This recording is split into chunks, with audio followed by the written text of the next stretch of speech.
আসসালামু আলাইকুম। শুরু করতেছি মহান আল্লাহর নাম নিয়ে। সো লাস্ট ক্লাসে আমরা টিউরিং মেশিনের একটা প্রবলেম সলভ করেছিলাম, সেটা হচ্ছে 0 টু দি পাওয়ার n আর 1 to the power n। So ওই স্টেপটাকে ফলো করে আজকে আমরা ইনশাআল্লাহ প্যালিন্ড্রোম নামে একটা প্রবলেম সলভ করব। এখন প্যালিন্ড্রোম মানে কি, যেটা আমি মানে ফরওয়ার্ড থেকে ব্যাকওয়ার্ড পড়তে যেমন লাগে ঠিক ব্যাকওয়ার্ড থেকে ফরওয়ার্ড পড়তে সেম ভাবেই মানে রিপিটটা হয়। লাইক অ্যাজ আমি যদি আপনাকে বলি কি বলা যায়, লাইক অ্যাজ 010, আপনি যদি ব্যাক থেকেও পড়েন 010 বা 1001 মানে এটা আপনি ফরওয়ার্ড থেকে পড়েন বা ব্যাকওয়ার্ড থেকে পড়েন, পড়তে আপনার সেম জিনিসটাই লাগবে। সো এইটা আজকে টিউরিং মেশিনে কেমনে সলভ করা যায় সেটাই আমরা শিখবো। সো আমি সাপোজ একটা স্ট্রিং আপনাদেরকে দেখাই। সবার আগে আমি অ্যালফাবেট দিয়ে দিলাম এ বি। সো এইটা হচ্ছে আমাদের স্ট্রিং। এখন আপনি বলতে পারেন এই ডাব্লিউটা আমি কেন দিলাম। এখন আমি বলি এই রেড কালারের ডাব্লিউটা আমি দিয়েছি অ্যাকসেপ্টিং এর জন্য, আর এই ডাব্লিউটা আমার দেওয়ার একটাই রিজন হচ্ছে এই ডাব্লিউটা আমি দিছি যে আপনার এই যে প্যালিন্ড্রোমটা যে হচ্ছে মানে ফরওয়ার্ড এবং মানে একদম স্টার্টিং আর এন্ড, এটা কি আদৌ সেম কিনা এর জন্য আমি এই জিনিসটাকে রেখে দিছি। এটা যদি আমি না রাখতাম তাহলে কিন্তু আমার একটা প্রবলেম হইতে পারতো। সো আমরা যখন এটা ডায়াগ্রাম আঁকবো তখন আরো ক্লিয়ারলি বুঝতে পারবো। সো এই যে দেখেন আমার এ, আমি আগে দেখবো এ কে সাপোজ আমি এই ডাব্লিউ ধরে নিলাম। এটা কেন ধরছি, কারণ সবকিছু আমার সেম হইতে হবে। আমার যদি সেম না হয় তাইলে কিন্তু হবে না। আপনি দেখবেন আপনার টেপ ট্রাভার্সালটা আমি যখন করব আমাদের টোটাল 8টা ডাব্লিউ থাকবে। যদি 8টা ডাব্লিউ থাকে তাহলেই বুঝবেন আপনার অ্যান্সার মিলছে। সো এনিওয়েজ, সো এই যে ডাব্লিউ আর আমরা আর বাকিগুলো যেমন আছে থাকুক। সো আমরা দেখবো এটা এখন আমরা ততক্ষণ অবধি খুঁজবো যতক্ষণ না পর্যন্ত আমরা এই ডাব্লিউ কে পাই। সো ডাব্লিউ পাওয়ার পর আমি কি করব, তখন আমি আবার বাম দিকে যাব।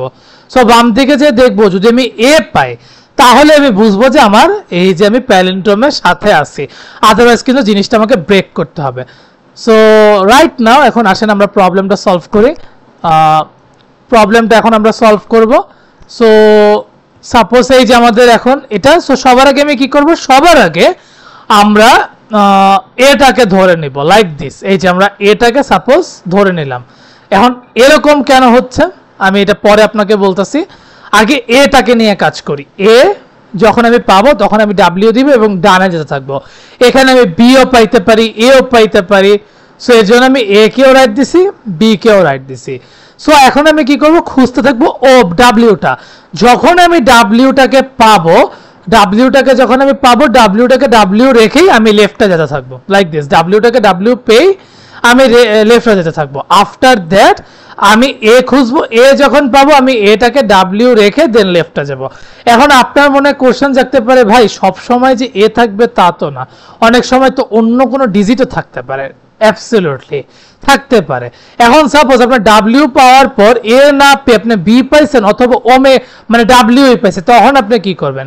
সো এগুলো যদি পান তখন আপনি রিজেক্ট নামে একটা স্টেপ তৈরি করবেন। সেইখানে আপনি এই যে বি কেও লেফটে নেবেন, ওমেগা কেও লেফটে নেবেন, সরি ডাব্লিউ কেও লেফটে নেবেন। এটা রিজেক্টে চলে গেছে, এটা নিয়ে আর আমার আসলে কাজ করার কোনো দরকার নেই। আমার দরকার কি, যেই ভেরিয়েবলটা আছে ওটাই ডাব্লিউ পাওয়ার পর পরবর্তী যখন আমি লেফটে যাব ওই ভ্যালুটা আছে কিনা। এখন এর জায়গায় যদি আমার বি থাকতো তাহলে আমার কি হইতো, এর জায়গায় যদি আমার বি থাকতো আমি কি করতাম, ওই এর জায়গায় যদি আমি বি থাকতো আমি সুন্দর মতন রিজেক্টে চলে যেতাম, আমার তখন আর কাজ করা হইতো না। সো এইটা তো গেল। এখন এটার ক্ষেত্রে চিন্তা করেন, এ তো ডাব্লিউ হইলে এটা, এখন বি এ কিউ ফরে বি অথবা অন্য কিছু হলে আমি কি করব। সো অন্য কিছু বি হইলে আমাদের বি অথবা এ হইলে আমি লেফটে যাবো, কারণ এ পাওয়ার পর দেখবেন এখানে বি এ আসবে। কিন্তু যখন আমি ওমেগা পাবো লাইক দিস, এই যে ওমেগাটা যখন পাবো তখন আমি কিউ ওয়ানে চলে যাব, আমি রাইটে যাব। এইটা রিপিট হইতে থাকবে। এতটুকু জিনিস তো ক্লিয়ার। তো সবার আগে আমি কি করছি, আগে এ পাইছি এটাকে ডাব্লিউ ধরে রাইটে গেছি, এরপর বি পান বা এ পান আপনি রাইটে যাবেন, ততক্ষণ অবধি যাবেন যতক্ষণ না পর্যন্ত আপনি এই ডাব্লিউটা পাচ্ছেন।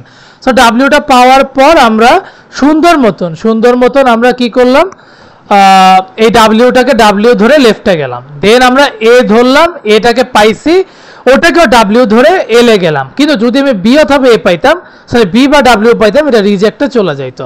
সো আফটার দ্যাট আমরা কি করব, এখন আমরা সুন্দর মতো এই বি এর জন্য করব। সো বি এর জন্য আমাদের সেম এখানে আর টেস্টে রাখতে হবে লাইক দিস।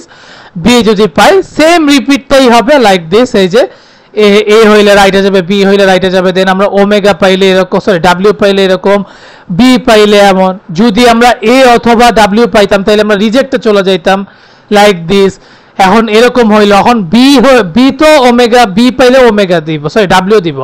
কিন্তু যদি এ অথবা বি পাই, ও কোথায় যাবে? ডেফিনেটলি আগেরটার মতন সেম লেফটে যাবে। আর ডাব্লিউ পাইলে কোথায় যাবে? এই যে এদিকে চলে যাবে।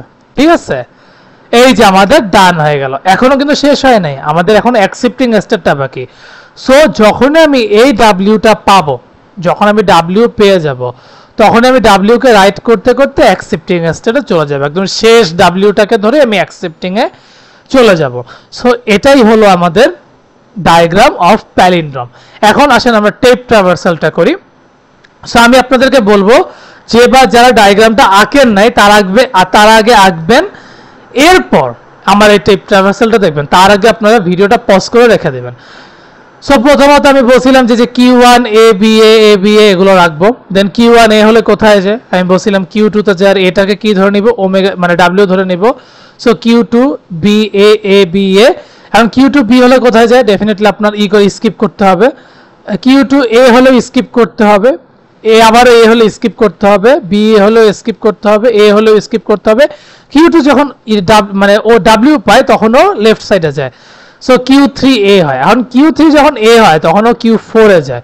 এখন Q4 যখন B হয় তখন ও আবারও লেফটে যেতে থাকবে, লেফটে যেতে থাকবে, এরকম করে করে একদম ওমেগার কাছে, সরি ডাব্লিউর কাছে চলে যাবে। এখন Q4 যখন W হয় ও কোথায় যায়? ও Q1 এ যায়। Q1 যখন B হয় তখন ও কোথায় যায়? Q5 এ যায়। Q5 যখন A হয় তখন ও ডানে মানে ডানে যাইতে থাকে।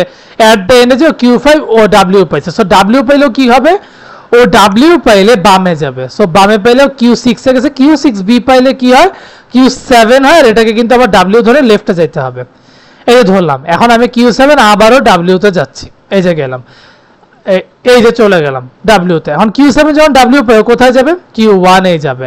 সো Q1 এ গেল। সো Q2 যখন A পাবে, A পাইলে কি হবে? এই W যাবে, Q2 A পাইলে এটাকে আমরা স্কিপ করতে হবে।